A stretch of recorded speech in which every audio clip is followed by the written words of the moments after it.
And then there was a time my stepsister went out to look for some people and convinced Mzee that Mzee should buy a vehicle, a Nissan vehicle.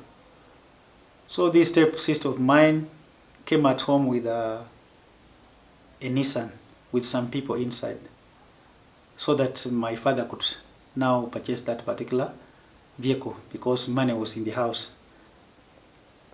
So they negotiated the price. After negotiating the price, those people again went back with their car. They told Mzee that we have now seen that you have the money, you are a serious buyer, but we don't have a logbook, we shall have to come tomorrow so that we leave the car with you and then you give us back the money. Unfortunately, the same night, my father was attacked. He was robbed, all the money was taken, he was injured. One of my stepmother, where my father had slept, was also injured. So they were taken to the hospital the very night. That particular night, where were you exactly? My father has several pieces of lands. In fact, they appear in 2 different sublocations. From where the incident happened and where I was staying, it was very far. It is around a distance of over 15 kilometers apart, in fact in different sublocations from where I stayed. So I was just informed the following day of the events that had happened. Nobody even informed me overnight of the events that had happened where my father was staying. I just came to learn from neighbors in the morning when they passed at my home. They asked me, Mwalimu, do you know what happened at your father's place? I told them, I'm not aware. Maybe you tell me. So I just got from neighbors who are passing on the way. But all the incident, I never witnessed it. I never knew even what happened because I stayed very far from where my father was. I just went there the following day just to go and learn that such and such events had happened at night. My father had been attacked at night. So I just tried to make inquiries of exactly what happened. So when I learned that she had been taken to the hospital that very night, that very following day in the morning after visiting the scene, I decided to make a follow-up up to Kakamega Hospital, Provincial Hospital, where they had been taken at night. I visited them at the bedside, but I could not manage to talk to him because he was in something like coma state. He was not talking. My stepmother, the other stepmother, was not even talking. But I found my sisters were there, my stepbrothers were there. So I visited him. From there, I came back at home. Now, after coming back at home, these 2 particular families who stay in that particular land where my father had been attacked, because we have 2 families staying there. I mean, 2 stepmothers staying in that particular farm because my father was a polygamous man. So these 2 families were fighting against each other. One was blaming the other family that it is you maybe who have attacked us because of money. So I tried now to come in as one of the eldest son, at least to try and stop this particular war or this particular chaos. I could not really manage it, but it was very difficult. It was not a good incident. So after that, my 2 stepbrothers were arrested, plus their mother, plus the other, I mean, the whole of that particular household was arrested. They were around 6 people. They were arrested, taken to the police station at Kabras police station, Malaba. So when I came to learn that some of my family members have been arrested, I had to make a follow-up to try and see exactly what is happening, or maybe to try and solve this particular dispute. Because my father was still in the hospital, my stepmother was still in the hospital, and I was the only one now, as one of the eldest sons, who could maybe come in between and maybe try and bring peace and try to make a follow-up to exactly know what happened.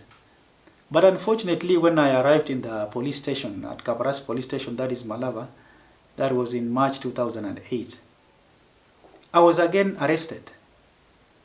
that particular commanding officer who was there, he just asked me, "Are you one of these family members who are here?" I told him, "Yes, this is part of my family." And I introduced myself. I'm a teacher, but I've come to see what is exactly happening so that we try and see the root cause of this, or maybe what exactly happened. But the commanding officer there just made orders that if you are also from this family, I'm also arresting you. I tried to make arguments. I asked him, "Why do you arrest me? Why do you want to arrest me? Am I a criminal? No, I'm just a teacher and I've come to visit. These are my relatives.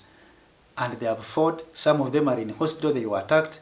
I've just come here at least to come and see what is happening."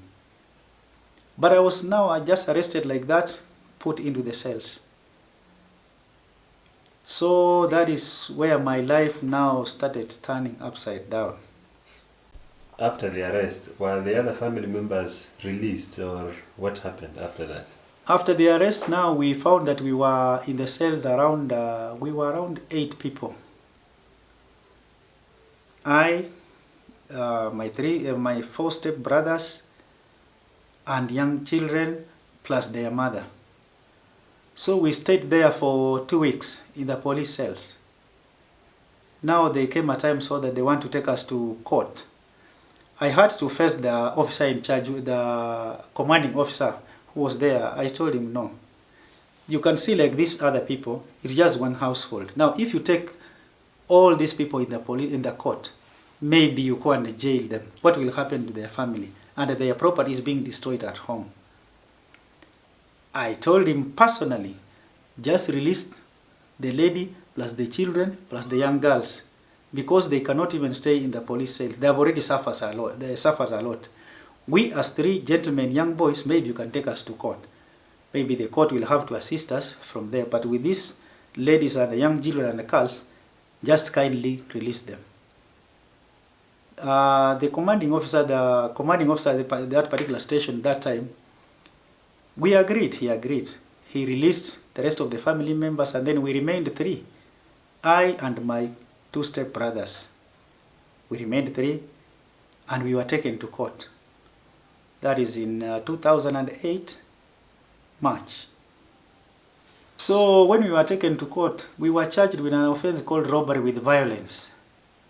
And I think that is the first time I ever heard of such an offense. I didn't know, because I'm not a criminal. I've not heard of an offense like that one. So we were charged with an offense called robbery with violence. And they told us that this particular offense, there is no bond. Once you have been arrested with this offense, you will just stay in remand up to the time you will be charged and maybe sentenced or released. So we were taken to Kakamega Remand prison. That is in March 2008, because we tried to ask for a bond or bail, but they told us that this offense, there is no bail, there is no bond. So we were to stay in remand from that 2008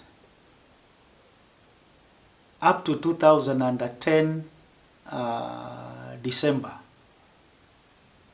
Just coming to court, trying to come for hearings, for mentions, but it was very, very difficult because we didn't know the law. We are not even criminals. We are totally clean. We even don't know how to argue in court. We don't know even how to ask questions, because it was very, very difficult. During that time, is Mzee still alive? Yeah, from that time, Mzee was still alive. He had been treated. He was okay. He was coming to court. Now where the challenge was, this is our own father. So you are supposed to face him in court. We are his sons. We are supposed to face him in court. He is the complainant, and now we are the suspects, his own sons. So it was a very difficult case to handle in court. In fact, something that you have not done, and this one is your father, claiming that you have attacked him, you have robbed him, and you know very well deep inside your heart that you have done totally nothing. It was very, very difficult for us. We could not even argue the case. We could not do anything. So whatever was just being said in court, we just most of the time kept quiet, because we didn't know what to do. We didn't know even what to ask. It was so difficult having your own father as a complainant to a criminal charge like robbery with violence. It was very, very difficult. It was a case that was very difficult to handle, to argue, and to pull ourselves out. Talk about the time when now Mzee now passed on. How was it? So in 2010, we were sentenced to death. And Mzee was in court by the time we were being sentenced to death. So I think he got shocked. Because maybe Mzee was maybe thinking that maybe we shall be sentenced maybe to maybe 2 years or maybe 2 months or maybe 1 month or maybe just caned and then we be left, we go home. But when he heard the magistrate by then announcing that your 3 sons have been sentenced to a mandatory death sentence, I think my father got shocked because it was on Wednesday and Thursday when he had been taken back to remand custody and prison custody now. I just had a report from home that my father has passed away, passed on. He only stayed for 1 day after we had been sentenced to death. That was on Wednesday. He only stayed on Thursday, moved around, went back to the court, tried to pay for our bail. But he was told that this particular case, there's no bailing, there's nothing, there's no fine. So once they've been sentenced to death, you just go to maybe committee, you will get your dead bodies there. They have already been taken to a hangman's noose. They've gone to be hanged. So when he heard that we were being taken for hang, I think my father got shocked. When he went to sleep that particular Thursday, he never woke up from sleep. My father just died in the sleep after we had been sentenced to death. So that was the end of him again. We had been sentenced to death. He slept 1 day. He passed when he was sleeping. Now, after the sentencing, where were you taken? Now, immediately after we were sentenced by Butali Court, in 2010, we were taken to Kakamega prison. In Kakamega prison, we only stayed for that very, very day. The following day, we were transferred in prison vehicles to another command, now larger prison called Kibos Maximum Prison. That is where now we were taken, the 3 of us. That is Kibos in Kisumu. It is now a bigger prison, it's a maximum prison. So in Kibos, we stayed there for around 6 months. We were again moved from Kibos prison because we were death convicts. And you know, death convicts were counted as very dangerous criminals. So we were again moved from there up to Naivasha Maximum Prison. So by January 2011, we found ourselves in Naivasha Maximum Prison, now serving death sentence. Now, for how long have you been in prison? In death sentence, I was on death row for 4 years. I've been on death row for 4 years. That is from 2010 up to 2014. 2012, I tried to appeal at Kakamega High Court, but my appeal was dismissed. Just because of the evidence, they said that this is your own father cannot cheat. So my appeal was dismissed. They said my case is 100% recognition. You are the one who attacked your father. So my appeal could not go through. But I did not give up. I again reappealed at the Kenya Court of Appeal in Kisumu. That is in 2014. So in 2014, the 3 judges who are in Kisumu, by then it was Justice David Maraga, Justice Ole Kandai, and Justice Atsankalala. They're the ones who had my appeal in Court of Appeal in 2014. But again, they still dismissed that particular appeal. But fortunately, the former President Uhuru Kenyatta, now commuted our death sentence back to life sentence. So we were no longer being called death convicts.